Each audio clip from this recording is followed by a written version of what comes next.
Olá pessoal, bem-vindos ao Enigmas. Você está entrando em um programa onde o normal é ser diferente.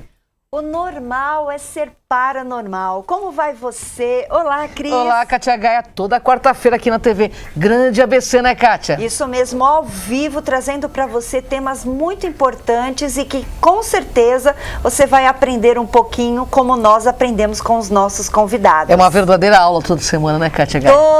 É uma palestra, né? E hoje o tema é bem interessante. Nós vamos falar sobre a situação política atual do Brasil e a espiritualidade. Em resumo, nós falaremos dessa situação, da democracia representativa e participativa, a ética autoritária, humanista e eubiótica, a dialética, os planos de bairro, participações populares, os vértices da sinarquia, a saber sobre a meritocracia, a ética e a sincronicidade. Bem, esse tema e muito mais nós abordaremos hoje neste programa, não é, Cris? É verdade. Estou aqui com Sidney Augusto, engenheiro civil, microempresário, membro da Bipolar e UAPA, do Instituto de Engenharia e conselheiro participativo da Subprefeitura de Santana, Tucuruvi e membro, claro, da Sociedade Brasileira Eubiose do Departamento de Santana. Tudo bem, Sidney? Tudo bem. Honra enorme estar contigo. É um prazer, uma honra. Prazer é nosso, né? Gratidão pela presença, viu, Sidney? Uma honra estar aqui. Eu estou tendo um segundo convite da Cris. E nós tivemos uma vez uma gravação e um programa que bombou, vamos dizer assim. Verdade. Teve só na nossa página deu 1.700 visualizações. Na nossa mais de 50 mil já, Sidney.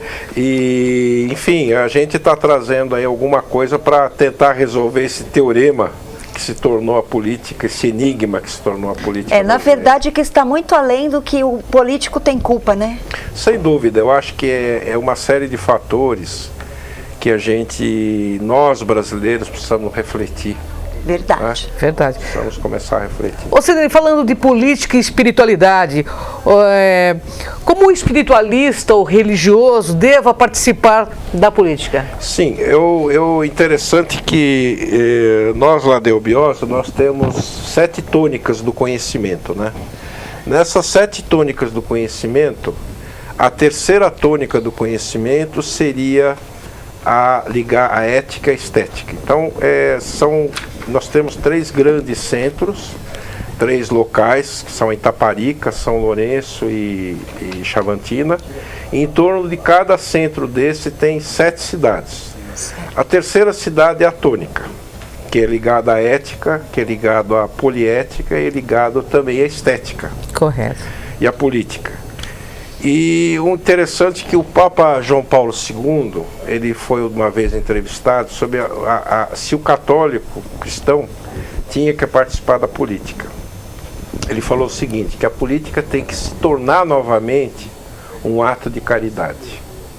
É verdade. Porque o gestor público, ele tem que ter uma visão de estadista. Ele não pode usar a política como um benefício próprio, seja de uma ideologia, seja de um partido. O primeiro princípio do político seria amar o povo. A política é um ato de amor. Se você não ama o povo... Nós temos até uma... isso.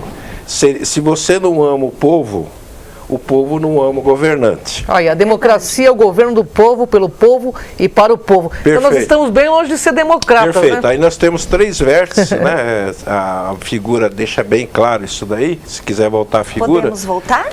A figura deixa 3 vértices, que é o governo do povo, pelo povo e para o povo. Se fugir disso daí, você não está pautando por uma ética democrática. Uma ética voltada à comunidade. Sim. Né? Por exemplo, se eu vejo um hospital que tem gente nos corredores, isso acontece em São Caetano, acontece em São Paulo. No Brasil inteiro, no Brasil inteiro. Esse indivíduo que deixa acontecer isso, ele não está agindo com amorosidade. De fato, né? Ou A seja, saúde em primeiro lugar, né? A saúde em primeiro lugar, a segurança, né? Sim, também. As necessidades básicas da população, Sim, né? Saneamento trabalho básico, honesto, saneamento. Né? Por exemplo, se eu não tenho saneamento básico, se eu não tenho tratamento de esgoto, eu vou gerar doença. Claro. Sem Então dúvida. o político, ele tem que pautar por um princípio da ética, vamos dizer assim. É o que está faltando, né, Kátia, nesse momento do nosso país. Totalmente díspare do que se falou, É. né? Certo. O que é exercer a cidadania? O exercer a cidadania, vou te dar um exemplo, é você participar da comunidade, né? Você pode exercer a cidadania através de por exemplo, um centro comunitário, no seu bairro, através de um conselho, Nós no Brasil ainda não temos o hábito, nós achamos que aí entra a democracia representativa, né? Sim. Nós achamos que temos que ter voto e a nossa função como cidadão é só votar e pronto. E aí que está o erro. Nós temos que votar bem e fiscalizar. Essa fiscalização ou essa manutenção do poder, que o político ele é um funcionário do povo. Ele É verdade, não é uma trabalhar celebridade, pra comunidade. Ele tem que amar a comunidade e ele tem que trabalhar pela comunidade. É o que não está ocorrendo, hein, Kátia? Em nenhum local que eu saiba. Tá difícil. Alguns locais tem, mas é bem raro, né? E o que acontece? Se você não tiver essa sinergia, essa sincronicidade entre o poder do governante e do governado, aí começa a ter uma dissonância. Sim. Né? Uma distância entre a autoridade e o poder. Você entende? Então, como exercer a cidadania? Como exercer a participação? Você pode exercer fazendo parte de um conselho. Você pode exercer, por exemplo, você vê um farol quebrado, você ligar para o órgão que conserta o farol. Você vê uma luz queimada, você percebe, às vezes tem gente que mora numa rua, outro dia eu estive no local, 6 meses a luz queimada. Escuta, alguém reclamou? Ninguém. Aí que está, é humanamente impossível, por exemplo, a Prefeitura de São Caetano, saber quantas lâmpadas e quantas ruas tem e localizar uma que está queimada. Verdade. Agora, o cidadão, o mínimo que ele tem que ter chama-se zeladoria. Então, qual é o princípio da zeladoria? Por exemplo, eu varrer a minha calçada. Né? Não esperar o varredor de rua. Está falando de rua, não de calçada. Eu deixar minha calçada limpa. Eu pintar verdade. a minha casa, deixar aquilo agradável, né? Verdade. Ao colocar o lixo, colocar de uma forma que não no local deixe adequado, exposto. justamente. Exatamente. Exercer a cidadania, eu atravessar no farol verde, no amarelo atenção e no vermelho eu parar. É verdade. É simples assim, né? Simples. Coisas simples que poderiam ser modificadas através da atitude também Por do exemplo, povo, se a né? velocidade está mandando andar 80 por hora, se eu ando a 150, eu posso gerar um acidente. Geralmente gera, né? Como é que eu vou exercer cidadania, por exemplo, dirigindo? Não beber. Verdade. Ou seja, a cidadania, ela tem que ser participativa. Ela não verdade. pode só eu votar no cara e tchau e benção. Aí que está um dos nossos... Então, as pessoas veem os políticos como celebridade, mas é como você disse, eles são funcionários do povo, mas o povo também tem que participar do que ocorre no nosso país, né? Tá. Sidney, vamos falar um pouquinho do que é ética para o nosso internauta. Sem dúvida, a ética, ela é um princípio, vamos dizer assim, um princípio ético, são normas de conduta. Né? Por exemplo, qual seria a grande norma de conduta do cristão? Os 10 mandamentos. São princípios éticos de conduta. Né? Amar a Deus sobre todas as coisas, respeitar. Quais são o princípio ético de uma sociedade? São as leis, Constituição, Sim. que rege, né? E ela rege um clã, rege uma família. Qual o princípio ético de uma família? Pois é. Né? Respeitar pai e mãe. Usar aquelas palavras mágicas que nós falamos, né? Verdade. Obrigado. Bom dia. Bom dia, né? Bom dia. Me perdoe. Dá licença, me perdoe. Né? Ou seja, como eu relacionar com o outro. Né? Por exemplo, nós temos 3 grandes filósofos que estão muito na mídia. É o Cortella, Sim. me lembro agora, é o Pondé, né? E o outro é o Leandro Carnal. Sim. Carnal, maravilhoso. São Eu três. também. O Cortella um dia perguntaram para ele o que é ética. Ele falou: ética é o jogo de 3 palavras. O que eu posso, o que eu devo, né? O que é poder, querer e dever. O que eu posso, o que eu quero e o que eu devo fazer. Né? O que eu devo fazer para a minha comunidade, o que eu posso fazer. Desse jogo dessas 3 palavras, eu achei ele muito feliz nisso aí. Verdade. Eu tenho, por exemplo, poder é direito, dever é compromisso. O poder seria o bônus, o dever é o ônus. Não existe, viu, Kátia, não existe, Cris, sociedade que a gente não consiga. Isso aí está meio misturado na cabeça do brasileiro. Sim. Não é, aquela história do que eu tudo posso, eu tudo faço. É verdade. Isso aí não funciona historicamente. Se nós estudar a história, não funcionou desde o tempo da Atlântida, não no Egito, em qualquer processo histórico, não funciona e não vai funcionar. Ou seja, tem que haver normas de conduta. Verdade. Você pega a nossa bandeira, lá está ordem e progresso. Ordem, dever. Ela foi feita para o maçom, gente que entende da coisa, né? E ela faltou uma terceira frase, que é o amor. Então, ordem, dever. Progresso, o direito. E o amor que faltou, que foi o positivismo. Eu acho que está faltando essa terceira palavra na nossa bandeira. No mundo também, No mundo, né? Porque o amor é a única energia que muda todas as outras, né, Sem Kátia? dúvida. E falando de amor, o que é o corporativismo? Que tem muito a ver. O corporativismo é o seguinte, é o que está acontecendo. Nós estamos num excesso de corporativismo, né? Existe até um programa, o Mundo Corporativo. Corporativismo, só para você ter uma ideia, Kátia, veio do fascismo. Foi criado no fascismo, no Mussolini, corpore. E eram os camisas negras, ou seja, os camisas negras eram do partido. Aqueles estavam dentro do poder. Os que não estavam no partido fascista eram a escória da sociedade. Isso aí está acontecendo um pouco. Opa. Muito, Essa né? falta Entendeu? de amor total. Muito total, né? Entendeu? Ou seja, o corporativismo, ele forma um grupo, às vezes, corporativo, que não necessariamente, por exemplo, se tem uma pessoa do grupo que erra, o grupo acoberta. Entendi. E isso aí complica a história. Então, o corporativismo tem que haver, mas ele tem que ser dosado.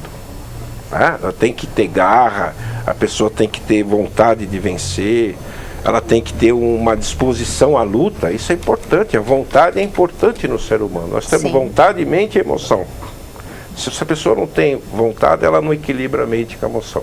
Mas tudo precisa ser dosado. Cidre, tem uma pergunta que não quer calar. É o seguinte, estamos no Brasil, em pleno 2017, pelo seu conhecimento da eubiose, que eu sei que você tem muito conhecimento. Pois não. O que o Brasil pode esperar desse apoio espiritual dos intraterrenos para a mudança de tudo que está acontecendo neste momento agora? Nós temos aqui os Matradevas, os Munindras na face da Terra que a gente vive, e os seres, vamos dizer, intraterrenos, os angelicais. No interior da Terra tem os bons e tem os ruins, mas vamos dizer os seres angelicais, né? O que eles estão torcendo para o Brasil, porque dentro do itinerário de Ió, o Brasil tem uma missão para com o mundo. Por exemplo, eu estive em Portugal agora. Você chega num restaurante, você escuta a música brasileira. Que maravilha. Você vai nós fomos assistir um fado lá, a pessoa ficou sabendo no Porto que nós éramos brasileiros, parou o fado, começou a tocar uma música do Jobim. Ou seja, você sente, mas você sabe que eles têm, às vezes o estrangeiro quer avisar, eles têm medo de vir aqui, por causa dos assaltos. A pessoa vai no Rio, é assaltada. Você vê, Portugal está com 11 milhões de turistas. Nós estamos com 5 milhões. Um país enorme, com tanta beleza. A gente também tem que trabalhar essa parte do amor para com quem vem para cá, o amor para com o turista, o respeito. Agora, evidente que os anjos, os devas estão tentando. O Brasil tem uma missão maior. O Brasil, se você pegar, por exemplo, as Forças Armadas Brasileiras, que é um órgão da ONU, o Exército Brasileiro, ele tem fama no mundo inteiro, as Forças Armadas Brasileiras, de serem pacificadoras. Por exemplo, qualquer evento que tem, agora estão chamando para ir para centro. Por quê? O brasileiro vai lá que nem no Haiti, ensina capoeira, faz o cara jogar bola, reparte, por exemplo, os soldados brasileiros na Segunda Guerra Mundial, isso é histórico, era o soldado que ele pegava a marmita, ele via o italiano passando fome e repartia a marmita com o cara. Sim. Ele repartia a merenda. Ou seja, há regiões onde tem inclusive saiu no Facebook, uma região italiana onde tem um cemitério que morreram muito brasileiro lá, né, na Força Expedicionária. Eles cantam o hino do expedicionário todo ano. Olha que interessante. A bandeira brasileira, porque tem aquele, meu avô minha mãe estava grávida de mim e um brasileiro me deu comida para sobreviver. Pois é. Tá entendendo? Bem, nós vamos mudar um pouco a energia, porque nós precisamos saber do seu ponto de vista. Como a corrupção, ela afeta uma sociedade? Certo. Eu chamaria a primeira imagem, a segunda imagem. Vamos lá. Nós vamos, se der para colocar. Isso daí é uma frase do Silvio Santos. Ele está dizendo ali que ele é judeu, né, ele paga o dízimo dele. Aqui no SBT não tem discriminação. Demitiram um rapaz que cuidava do meu carro, porque estava velho. Mandei contratar. Ou seja, se nós não tivermos um respeito a aspecto da sabedoria, da ancestralidade, que é algo que nós precisamos também levar em consideração também. Aí complica. Pode ser a próxima imagem? Aí tem um negócio chamado, que tem a ver com o que você está falando, que é a plutocracia. É o regime... governo regido pelas classes mais favorecidas economicamente e a influência das elites econômicas no exercício do poder. O problema da corrupção é um problema econômico, né? Se nós tivermos, por exemplo, nós temos agora a Operação Lava Jato. Sim. O juiz Moro, né? Esse cara é um sujeito abençoado. Já disseram para ele que ele é da linha dos Mórias, né? Eu haja visto o nome dele. Ou seja, ele está... Não vamos levar que ele está perseguindo o PT, o partido A, B, C ou D. Ele está tratando praticamente todo mundo. O Aécio foi... inclusive era presidente do PSDB. Ou seja, todos os partidos estão tendo uma saia justa com ele. Ou seja, se você for governar, governe com probidade. Claro. Você entende? A corrupção, ela mata, ela cria problema, né? Ela é um gera... vício também, né? Ela é um vício. Você ela entende? É um vício. É como se fosse o indivíduo viciado em bebida. Sim.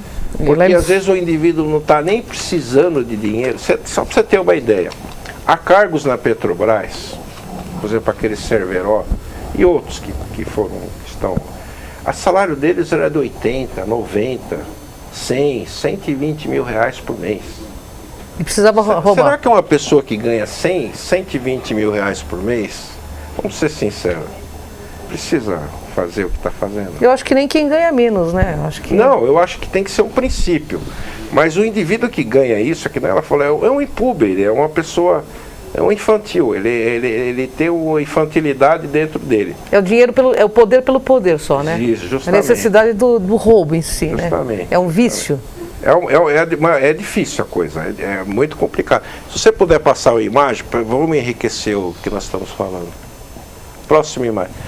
Uma coisa que é importante, a corrupção ela só vai acabar quando nós participarmos do poder. Aquela frase eu acho que lapidar. Nenhum de nós é tão bom quando todos juntos. Se houver uma omissão nossa, né?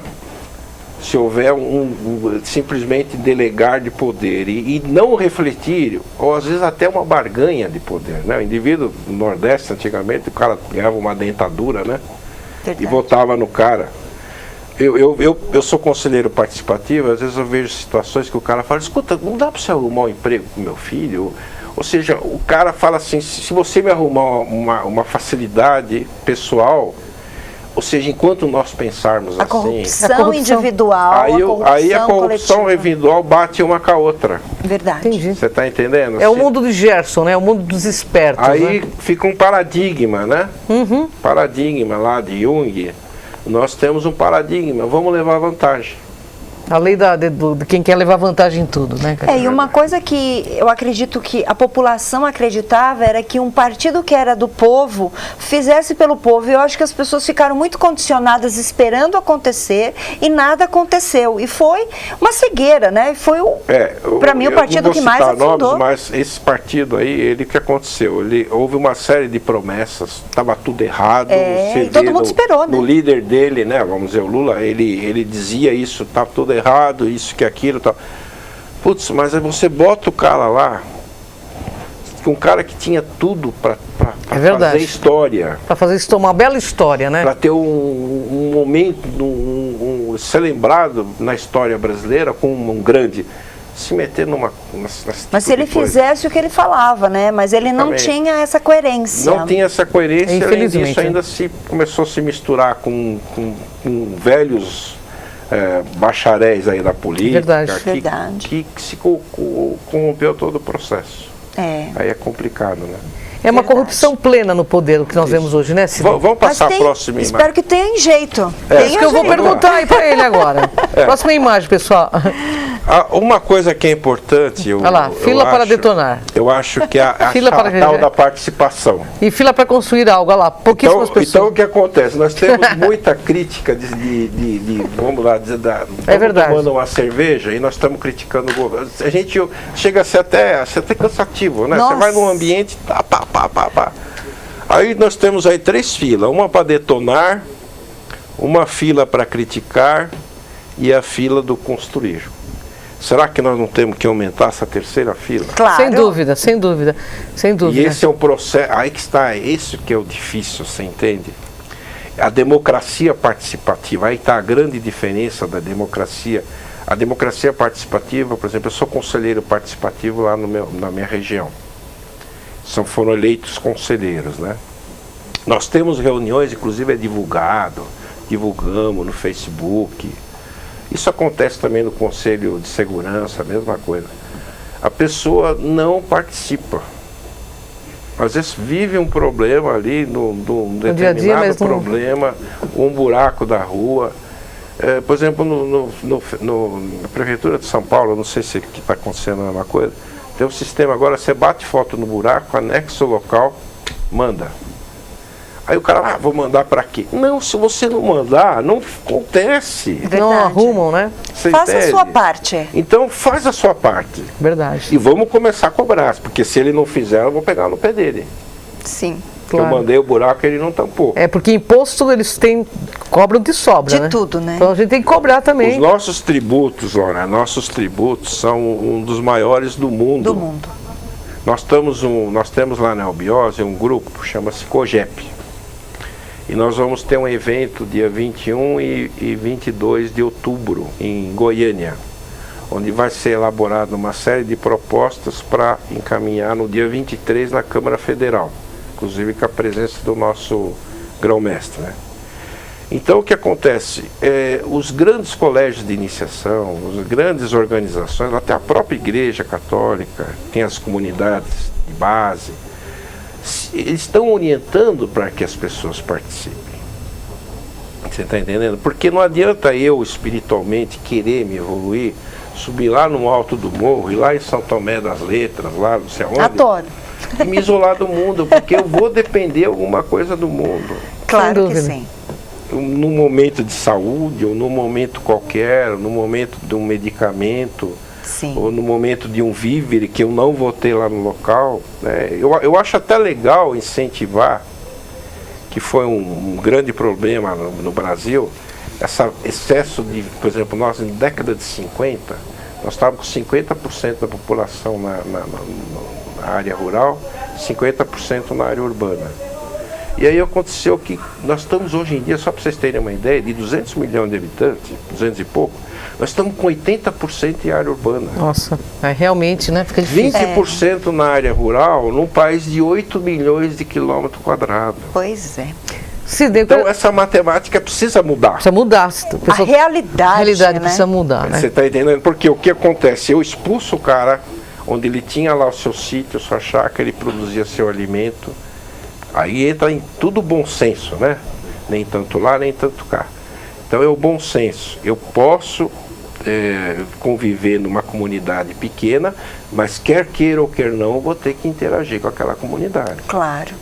O fundamento de tudo, a primeira pergunta que você me fez, não tem condição hoje em dia, no mundo globalizado, economicamente globalizado do jeito que está, de eu viver isolado do mundo. Não, sem dúvida. Eu posso viver numa pequena comunidade, uma comunidade afim, né, pessoas que têm afinidade espiritual, mas eu tenho que necessariamente interagir com a comunidade. Sidney, tem uma pergunta, porque a gente está praticamente no nosso... quase encerrando o nosso programa, mas essa pergunta, qual você acha que seria a solução para o Brasil, nesse momento, sair desta crise, falando de espiritualidade e política? Eu acho o seguinte, dá para passar a próxima imagem ou não, se puder? Sim, por favor. Aí uma ideia de ação em grupo, nós temos um negócio chamado plano de bairro. Você está me perguntando, é isso daí, é fazer a cadeira em círculo e a comunidade participar. Ou seja, nós temos que alimentar a fogueira das possibilidades. O que está acontecendo muito, esse debate na internet, ou você é coxinha, ou você é mortadela, isso aí não está dentro da dialética do espírito democrático. Não resolve. Porque você tem que ter fatalmente, não existe democracia de um partido. Não existe. Você tem que ter tese e antítese. Você pega o parlamento inglês, você tem que ter oposição e oposição. É igual o jogo de futebol. Você terminou o jogo, vai todo mundo tomar cerveja. Aqui nós terminou o jogo, um quer matar o outro. Tem a torcida do Corinthians e do Palmeiras, terminou o jogo, o cara pega um pedaço de pau. Então, nós precisamos trabalhar o quê? Não é eu querer que a crise mude, não é eu querer que eu preciso ver onde que eu Sidney, estou errando. Então, o que nós precisamos? Alimentar a fogueira das possibilidades, que a gente na Eubiose chama de skandhas. Correto. A fogueira das limitações são as nidanas, sabe? A nossa pequenez, esse excesso de vitimismo, esse excesso de pessimismo que nós precisamos começar. E as pobrezas interiores, né? Justamente. Então nós precisamos trabalhar isso e começar a pegar aquelas palavras mágicas que nós falamos. Muito obrigado, gratidão. Obrigado, sorriso, me perdoe. Né? Por exemplo, eu chego aqui, vejo duas jovens, duas lindas mulheres me sorrindo, então eu vou também sorrir. Claro. Eu tenho que ter a minha contrapartida. Pode seguir o próximo slide, né? Não sei se vai dar tempo. Vai ser o último que a gente Esse daí foi o grande iniciador da sinarquia, que é um assunto que nós podemos falar no próximo programa. Sem dúvida alguma. Fica porque aqui o a convite. sinarquia, eu acho que ela vai ser o futuro da democracia. Nós agradecemos muito a sua participação. Uma honra enorme estar contigo, Queremos que Sidney. você deixe... Eu vou colocar aqui os seus contatos, porque eu tenho aqui para vocês que assistiram e querem tirar alguma dúvida. Estou à disposição. Facebook do Sidney Augusto. Você encontra Sidney, como está no nosso GC. E também Facebook/Plano de Bairro Tucuruvi. Olha que modelo bacana. E no YouTube também tem o canal 3005, né? Isso, tem até o programa da Cris lá que Olha nós gravamos, aí. né? E o telefone? Vamos colocar isso aqui também. É isso aí, Vamos vamos sim. sim. E o telefone para que você tenha contato com o Sidney Augusto, 97987, então 97987-2750. Gratidão imensa. Sidney, gratidão Foi um imensa. prazer, Uma honra enorme estar contigo. Eu espero um dia, se a gente for convidado, vai ser uma honra vir falar alguma coisa sobre princípios da sinarquia. Já está convidado. Gratidão, Sidney. Gratidão. Honra enorme estar Prazer. contigo. Gratidão, Prazer. pessoal. Até o próximo Enigmas. Vem com a gente nessa jornada.